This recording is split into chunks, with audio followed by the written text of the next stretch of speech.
brought to you by Silver Pumps. Top quality और consistent performance के लिए सिर्फ सिल्वर पंप्स नाम याद रखना। पिछले 3 दशक से नीतीश कुमार और लालू प्रसाद यादव इस बिहार पे राज कर रहे हैं। आप वैचारिक हैं, संघर्षशील हैं और जो विकल्प दिख रहा है इस समय जनता से बात करें तो वो तेजस्वी जी का नाम लेते हैं। आप मुखर होकर के वो पूरी जो पृष्ठभूमि है उस पर आप प्रतिक्रिया देते हुए नहीं दिखाई देते। हमारी विचारधारा, हमारी पार्टी की विचारधारा हमको यही सिखाता है, लेट्स एग्री टू डिसएग्री। सहमत और असहमत का अधिकार लोकतंत्र में सबके पास सुरक्षित है। कोसी क्षेत्र सहरसा के सभी हमारे पत्रकार साथियों का, कैमरा पर्सन का, electronic media, digital media, print media के जो साथी यहाँ मौजूद हैं, सबका बहुत बहुत आभार, आपका धन्यवाद कि आप यात्रा को कवर करने के लिए आए हैं।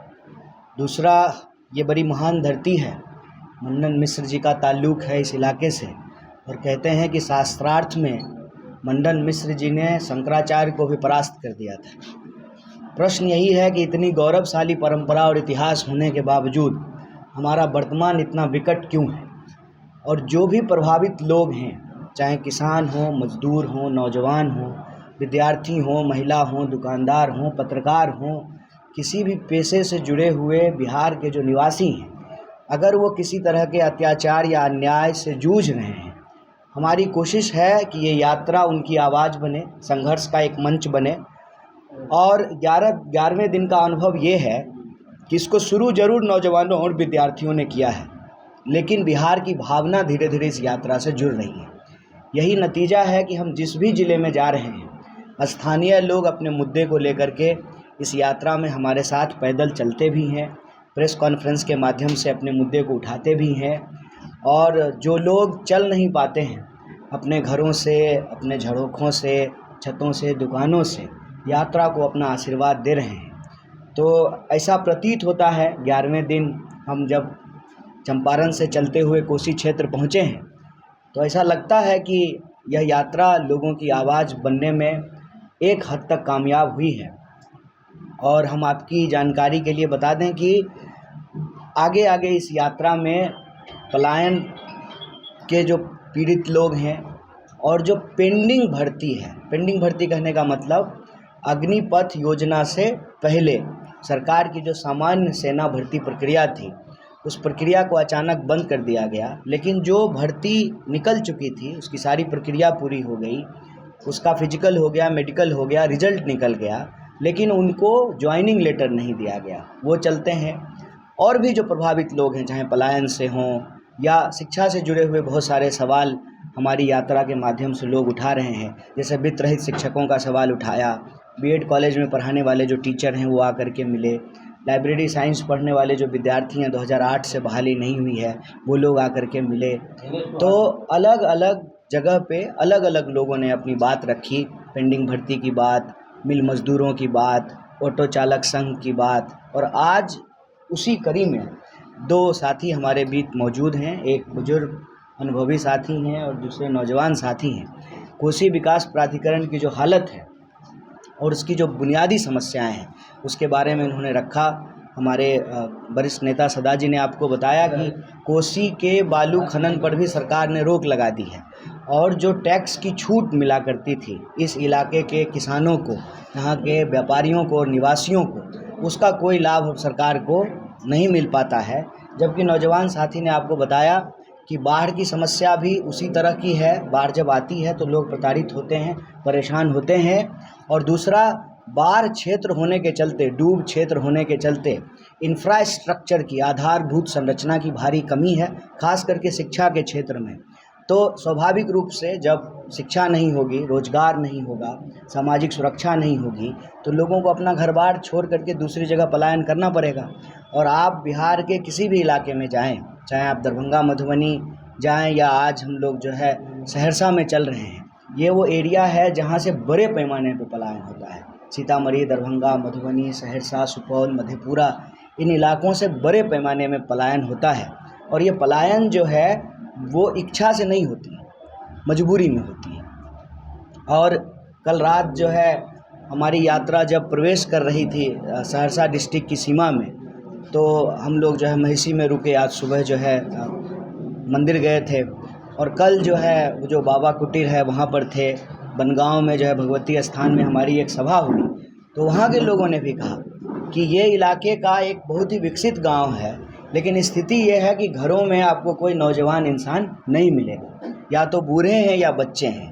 और उन्होंने कहा कि इतना सभ्य गांव है, कभी हमारे यहाँ चोरी की कोई घटना नहीं होती थी, लेकिन अब इधर जो है अपराध की घटना बढ़ी है।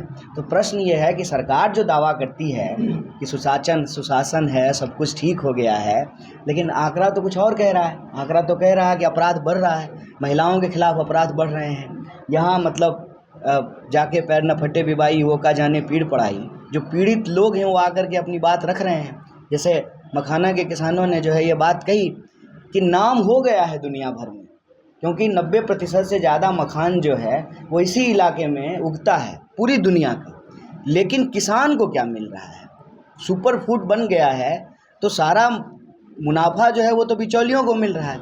किसान तो जो है उसी परिस्थिति में जीने को विवश है। और कितना कठिन है मखान की खेती करना, कितना मुश्किल है, कितना जो है उसमें मेहनत लगता है, लेकिन जिस अनुपात में उनको मुनाफा मिलना चाहिए वो लाभ किसान को नहीं मिल रहा है, बिचौलिए जो है उसका लाभ उठा रहे हैं। इसी तरह से कल जब हम लोग मधुबनी पेंटिंग, मिथिला पेंटिंग के जो कलाकार थे उनसे मिल रहे थे, तो उन्होंने भी इसी से मिलती जुलती बात कही कि खूब नाम हो गया है मिथिला पेंटिंग का, डिमांड भी है ग्लोबल मार्केट में, अमेरिका और यूरोप में, लेकिन हमारे पास चूँकि कनेक्टिविटी नहीं है, हम जो है मार्केट से जो है बाज़ार से सीधे तौर पे जुड़े हुए नहीं हैं, तो मुनाफा का बड़ा हिस्सा जो है वो बिचौलियों को मिलता है। और जो एक्चुअल कलाकार हैं, जो बनाने वाले हैं, उनको जो है ज़िंदगी जीना आज भी मुश्किल हो रहा है। इस यात्रा के माध्यम से बिहार के अलग अलग इलाके के जो स्थानीय मुद्दे हैं उसको उठा सकें।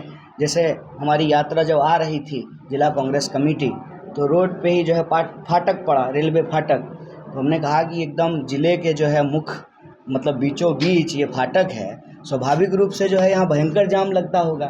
अब ऐसा आपको कहीं रेयर ही देखने को मिलेगा कि शहर के बीच में अगर कहीं रेलवे लाइन क्रॉस कर रहा हो तो हर जगह ओवर ब्रिज बन गया है, फ्लाईओवर बन गया है।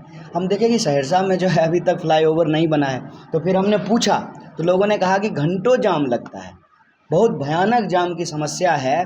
और सब कुछ हो चुका है, मतलब शिलान्यास भी हो गया, उसका क्रेडिट लेने का आपाधापी भी हो गया, हम बनवाए तो हम बनवाए। और इसका भी हालत वही है दरभंगा के एम्स की तरह कि दरभंगा का एम्स बना भी नहीं और लोग जो है उसकी वाहवाही लूटना शुरू कर दिए। तो ये जो हमारी स्थिति है कि हमारा इतना गौरवशाली इतिहास है, इतनी शानदार जो है हमारी परंपरा और संस्कृति है, हमारा वर्तमान इतना चुनौतीपूर्ण क्यों है? और इस वर्तमान को बदले बिना हमारा भविष्य सुंदर नहीं हो सकता है। तो इस यात्रा के माध्यम से राजनीति से इतर हमारी कोशिश यही है कि जो लोग प्रभावित हैं, जिसको अंग्रेजी में कहते हैं ना वॉइस ऑफ अनहर्ड, उन लोगों की जो है आवाज़ जो है यात्रा बन सके। और एक बार पुनः आप सब लोग इस यात्रा को कवर कर रहे हैं, आपका बहुत धन्यवाद। यात्रा से संबंधित अगर कोई प्रश्न होगा तो हम लोग यथासंभव जवाब देंगे। बहुत बहुत धन्यवाद। आपके प्रश्न हो तो एक लिखा जाए। और संकर्षण ठाकुर लिखते हैं कि पिछले 3 दशक से नीतीश कुमार और लालू प्रसाद यादव इस बिहार पे राज कर रहे हैं। आप वैचारिक हैं, संघर्षशील हैं, और जो विकल्प दिख रहा है इस समय जनता से बात करें तो वो तेजस्वी जी का नाम लेते हैं। आप मुखर होकर के वो पूरी जो पृष्ठभूमि है उस पर आप प्रतिक्रिया देते हुए नहीं दिखाई देते हैं, या आपके विपक्षी कहते हैं, क्या कहेंगे आप? देखिए, कहने को तो हर कोई कुछ ना कुछ कहेगा ही, क्योंकि मेरी अपनी एक विचारधारा है, मैं एक पार्टी से जुड़ा हुआ हूँ, उस पार्टी का अपना एक इतिहास है, उस पार्टी की अपनी संस्कृति परंपरा है, उसकी अपनी विचारधारा है। तो स्वाभाविक रूप से जो उससे असहमत होंगे उस पर सवाल उठाएंगे। और हमारी विचारधारा, हमारी पार्टी की विचारधारा हमको यही सिखाता है, लेट्स एग्री टू डिसएग्री। सहमत और असहमत का अधिकार लोकतंत्र में सबके पास सुरक्षित है। तो विपक्ष जो कहना चाहते हैं वो कहें, और हम उसको सफाई में नहीं, बस एक स्थिति स्पष्ट करना चाहते हैं कि यह यात्रा एक जो है महान और चुनौतीपूर्ण उद्देश्य लेकर के चल रही है। तो इसमें हमारे दिमाग में कोई इफ़ और बट नहीं है। हमें आता नहीं ना मोहतरम को मोहतरम कहना, किसी को ज़्यादा किसी को कम कहना। हम किसी भी सरकार, किसी भी पार्टी या विचारधारा पे उंगली नहीं उठा रहे हैं।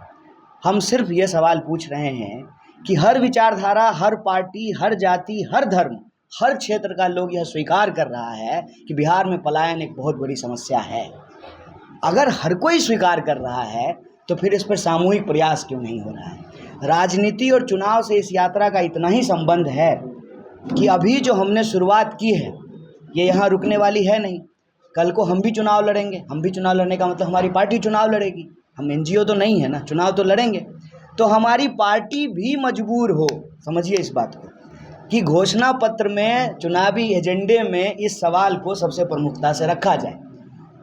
तुम और हम कहते हैं पहले आप में जो है ट्रेन ही ना छूट जाए, तो हम ही लोग ये शुरुआत कर देते। फिर जो है जब जिस हम महागठबंधन में रहेंगे, सहयोगी दल भी उस सवाल को उठाएं, फिर विपक्ष भी उस सवाल को उठाए। और मैं एक उदाहरण आपको देता हूँ। कई बार ना ज़रूरी चीज़ पर साहसपूर्ण तरीके से बोलने की ज़रूरत होती है। कोई एक बोलना शुरू करता है, धीरे धीरे पूरा समाज उस पर बात करने लगता है। मैं एक उदाहरण आपको दे देता हूँ। सबसे पहले महिलाओं को नगद डायरेक्ट कैश देने का प्लान कांग्रेस पार्टी मध्य प्रदेश में घोषणा की। उसका दबाव ये हुआ कि शिवराज जी की सरकार थी, शिवराज जी चूँकि सरकार में थे, इमीडिएटली उन्होंने उसको इम्प्लीमेंट कर दिया। अभी वो परिपाटी बनी है राजनीति की कि हर चुनाव में इस बात की घोषणा होती है कि महिलाओं को कितना नगद डायरेक्ट ट्रांसफ़र किया जाएगा। राजनीति में कई बार नकारात्मकता को छोड़ करके एक सकारात्मक पहल करने की ज़रूरत होती है। 14 करोड़ हमारा पॉपुलेशन है। हम पूरे देश में जा कर के जो है अपना श्रम दे रहे हैं और हर तरह का काम कर रहे हैं। उस डिस्ट्रिक्ट का डीएम भी बिहारी है और वहाँ का ठेला चलाने वाला भी बिहारी है। तो स्किल की कोई कमी है नहीं। इतिहास उठा करके देख लीजिए। अभी हमने कहा कि सहरसा का कितना गौरवशाली इतिहास है। शंकराचार्य को ही मंडन मिश्र जी ने परास्त कर दिया था शास्त्रार्थ में। तो न ज्ञान की कमी है, न स्किल की कमी है, न इतिहास से जो है प्रेरणा की कोई कमी है। तो हम आज इस स्थिति में फंसे हुए क्यों हैं? फंसे हुए इसलिए हैं कि राजनीति का विमर्श नकारात्मक हो गया। उस राजनीति के विमर्श को सकारात्मक दिशा में ले जाने की कोशिश है। और इस पर बोलेगा कौन? जो प्रभावित होगा। वो क्यों बोलेगा? जिसको राजनीतिक नकारात्मक राजनीति से लाभ होगा वो नकारात्मक राजनीति करेगा, वो ध्रुवीकरण की राजनीति करेगा, वो नफरत की राजनीति करेगा, क्योंकि उसी से जो है वोट के कैलकुलेशन में वो चुनाव जीत रहा है। लेकिन समाज का इससे भला नहीं होगा। हकीकत ये है कि सरकार का, आपने एक आंकड़ा बताया 3000 से कम, मैं दूसरा आंकड़ा बताता हूँ। मात्र 7% लोग बिहार में ग्रेजुएट हैं। हर घंटे किसी ना किसी महिला का एब्डक्शन हो रहा है, उसके साथ जो है ना क्राइम हो रहा है, अपराध हो रहा है। और कल या परसों एक पत्रकार ने हमको कहा कि बिहार में रेवेन्यू नहीं है तो आप कीजिएगा कैसे। मुझे बहुत अजीब लगा कि देखिए कि कैसा साइकी हमारा बना दिया गया है कि बिहार में कुछ है ही नहीं। और उसी सवाल का जवाब देते हुए हमने कहा कि पेट्रोल से प्यास तो नहीं बुझेगी। हर किसी को पेट्रोल से प्यास सिर्फ और सिर्फ अंबानी और अदानी की बुझ सकती है। आम लोगों की प्यास तो पानी से ही बुझेगी। हमारे पास पानी का इतना बड़ा सोर्स है कि बाढ़ विभीषिका बनी हुई है। अभी इन्होंने कहा ना, पानी की कमी नहीं है, पानी की अधिकता। तो पानी जब इतना बड़ा रिसोर्स है तो आप कैसे कहते हैं कि बिहार के पास रिसोर्स नहीं है? दूसरा, 90% और सुपर फूड है मखान। 90% मखान जो है भारत जो है सिर्फ बिहार में प्रोड्यूस हो रहा है। यहाँ जो है गन्ना में हम बहुत आगे थे, मक्का में हम बहुत आगे थे। तो इसका मतलब ये कि हमारे पास एग्रेरियन प्रोडक्ट है, मतलब पानी है, खाना है। और सबसे बड़ी शक्ति क्या होती है? पहाड़ काट करके दशरथ मांझी ने ही तो रास्ता बनाया। श्रम, मजदूरी, मेहनत, मानव श्रम का जो है इतना बड़ा सेंटर ये है। तो सब कुछ होने के बावजूद हम पिछड़े क्यों हैं? हम पिछड़े हुए इसलिए हैं कि हमारे लिए जो नीति निर्धारण कर रहे हैं ना, उनके अंदर नीयत की कमी है। नीयत अगर हो कि हम जिस मिट्टी में पैदा लिए हैं इस मिट्टी को हम बेहतर बनाएंगे। अब हम एक सिंपल एग्जांपल आपको देते हैं। सहरसा के ही बाकी गांव की तुलना में बनगांव बेहतर क्यों है? क्योंकि वहाँ के जो पढ़े लिखे लोग हैं, जो अफसर हैं, डॉक्टर हैं, इंजीनियर हैं, वो गांव आते हैं, गांव की व्यवस्था करते हैं। उनके गांव में चोरी होने लगी तो सब लोग, क्या सरकार ने सीसीटीवी कैमरा लगाया? क्या सब लोगों ने मिल करके, गांव के लोगों ने लगाया? तो सामूहिक प्रयास जब होगा तभी कोई परिवर्तन होगा। अकेला चना भांड नहीं फोड़ता है। इसीलिए हम नकारात्मकता में नहीं फंस रहे हैं, किसी पे कीचड़ नहीं उछाल रहे हैं। लेकिन इसका ये मतलब नहीं है कि हम परेशानी नहीं समझ रहे हैं, हम समाधान की ओर जाना चाहते हैं। एक सवाल, मैं दवायर से आया हूँ, कल से आपका कवर कर रहा हूँ।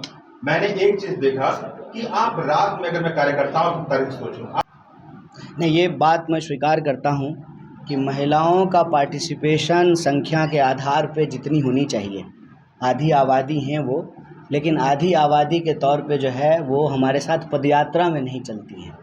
वो आते हैं, थोड़ी देर के बाद चले जाते हैं, प्रेस कॉन्फ्रेंस में आके अपनी बात रखते हैं, या ऑफिस में जहाँ यात्रा का विश्राम होता है उस जगह पे आकर के मिलते जुलते हैं, संवाद करते हैं, लेकिन लगातार महिलाएं नहीं चल पाती हैं। और ये बात मैं जो है भारी मन से लेकिन ये स्वीकार करता हूँ कि राजनीति का स्पेस बहुत मर्दवादी है, बहुत मैस्कुलिन स्पेस है।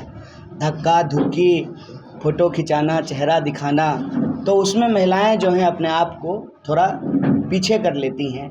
लेकिन हमारी कोशिश ज़रूर है कि महिलाएं आएँ, अपनी बात रखें। इसीलिए मुजफ्फरपुर में जब हम लोग प्रेस कॉन्फ्रेंस कर रहे थे तो ऑटो चालक संघ, जिसमें महिला ड्राइवर हैं, उन लोगों ने आकर के अपनी बात रखी। दूसरा, आपने जो कहा कि यात्रा एक्चुअली हमारी यात्रा का ना 2 फॉर्मेट है। एक फॉर्मेट है कि हम पॉइंट ए से पॉइंट बी पैदल चलते हैं, तो मुख्यतः ये जो है जो जिला मुख्यालय है उसमें पैदल चलते हैं, लेकिन उसके पहले और उसके बाद भी यात्रा के दूसरे फॉर्मेट चलते रहते हैं। जैसे पदयात्रा कल मधुबनी में समाप्त हो गई, उसके बाद यात्रा लिफ्ट होकर के आ गई सहरसा के सीमा पे बनगांव। अब वहाँ पे मैं दूसरे कार्यक्रम करने लगा। बाकी जो परमानेंट यात्री थे वो कैंप में आराम करते हैं, जैसे मंदिर विजिट करना, मज़ार पे जाना, गुरुद्वारे में जाना, कई तरह का जो है संवाद कार्यक्रम करना। जैसे जब मैं दरभंगा से मधुबनी की ओर आ रहा था तो हमारी यात्रा तरौनी नहीं गई, लेकिन तरौनी इतना इम्पोर्टेंट जगह है, बाबा नागार्जुन की धरती है, तो हम तरौनी गए। उसी तरीके से जब यहाँ आ रहे थे तो बनगांव गए, वहाँ बाबा कुटीर गए, भगवती स्थान मंदिर गए, फिर जो है तरौनी में संवाद किया। फिर जो पुराने कांग्रेसी परिवार हैं उनके घरों पे गए, स्वतंत्रता सेनानी जो हैं उनके परिवारों से जा कर के मिलते हैं। तो स्वाभाविक रूप से समय की अनुपलब्धता के चलते इसको ऐसा प्रबंध नहीं। बहुत सारे कार्यकर्ता मतलब उत्साह फील नहीं कर रहे थे। मैंने कईयों से बात की, आज सुबह से आप यात्रा में नहीं थे। मैं यात्रा में था। मैं यात्रा के बीच में कोर्ट डेट अटेंड करने के लिए गया था। मेरा ऑनलाइन कोर्ट का डेट था, तो मैं फिजिकली अपीयर नहीं हो सकता था कोर्ट में, तो कोर्ट ने एग्जम्पशन देते हुए कहा कि ठीक है आप ऑनलाइन अपीयर हो जाए।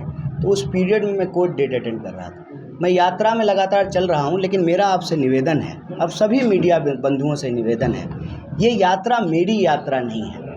हो सकता है कि आपके लिए व्यूज की, लाइक की मजबूरी हो तो आप किसी पे फोकस रखते हैं, लेकिन मेरा ये निवेदन है आपसे कि इस यात्रा का फेस नहीं हूँ मैं। ये यात्रा का फेस, यात्रा का इशू है पलायन और नौकरी। तो मेरा आप सब लोगों से निवेदन है कि आप ना व्यक्ति पर फोकस करने की बजाय यात्रा पे फोकस करें, उसके इशू पे फोकस करें, और हमारी तरह जो और भी लोग चल रहे हैं ना, थोड़ा उनको भी लाइमलाइट दें, थोड़ा उनको भी अपने कैमरे पे जगह दें, थोड़ा उनकी भी चर्चा करें। कुछ बातें ऐसी होती है कि आप बड़ा चेहरा हैं, ये जो आगामी चुनाव है जनता जानना चाहेगी, हम लोग जानना चाहेंगे कि कांग्रेस पार्टी का क्या स्टैंड रहेगा, गठबंधन के साथ चुनाव रहेगा या अकेले रहेगा? देखिए, कांग्रेस पार्टी जो है देश की मुख्य विपक्षी पार्टी है और मीडिया के साथ लगातार संवाद करती है। चाहे चुनाव का मसला हो, महागठबंधन का मसला हो, हर चीज़ पे कांग्रेस पार्टी जो है ना आपको अवगत कराती रहेगी। अभी हमारी जिम्मेवारी ये है कि हम आपसे यात्रा के बारे में अवगत कराएं और इस यात्रा को एक संघर्ष के मंच के रूप में तब्दील करें, और जो इशूज़ हैं लोकल उस पर बात करें। क्योंकि जब हम कांग्रेस पार्टी की तरफ से प्रेस कॉन्फ्रेंस करेंगे बतौर प्रवक्ता, तब हम महागठबंधन पे और मुख्यमंत्री पे और बाकी सारी चीज़ों पे बात करेंगे, और बाकी लोग कर ही रहे हैं। मेरा निवेदन है कि यात्रा से संबंधित बात ज़्यादा करें। आपके पास पलायन कन्हैया कुमार और कांग्रेस के पास क्या उपाय है? देखिए, पलायन जिस वजह से होती है ना, उस वजह को रोकने से ही पलायन रुकेगा। पलायन होता है शिक्षा की कमी के चलते, रोजगार की कमी के चलते, स्वास्थ्य की कमी के चलते, और स्वास्थ्य व्यवस्था की कमी के चलते, और कानून व्यवस्था की कमी के चलते। अगर ये 4 चीज़ बेहतर कर दिया जाए तो कोई भी अपना घर परिवार गांव छोड़ करके नहीं जाएगा। क्योंकि जब आप पलायन करके जाते हैं तो आप अपनी पहचान ले करके जाते हैं, अपनी जन्मभूमि को छोड़ करके जाते हैं। तो ये बड़ा ही अंतर विरोधी सिचुएशन होता है। कि आप अपनी पहचान छोड़ भी नहीं सकते हैं और आप अपनी ज़मीन से दूर भी चले गए हैं। तो ये तीनों चारों चीज़ को बेहतर करके ही पलायन रुकेगा। हम शिक्षा की व्यवस्था को बेहतर करें, हम नौकरी और रोज़गार के अवसर को मुहैया कराएं, हम जो है स्वास्थ्य व्यवस्था को उत्तम करें और कानून व्यवस्था को बेहतर करें। तभी जो है लोग घर छोड़ करके नहीं जाएंगे और तभी जो है इन चीज़ों को प्राप्त करने के लिए दूसरे जगह के लोग हमारे पास आएंगे। ये परिस्थिति तभी बदलेगी जब हम अपनी वस्तु स्थिति को बदलेंगे।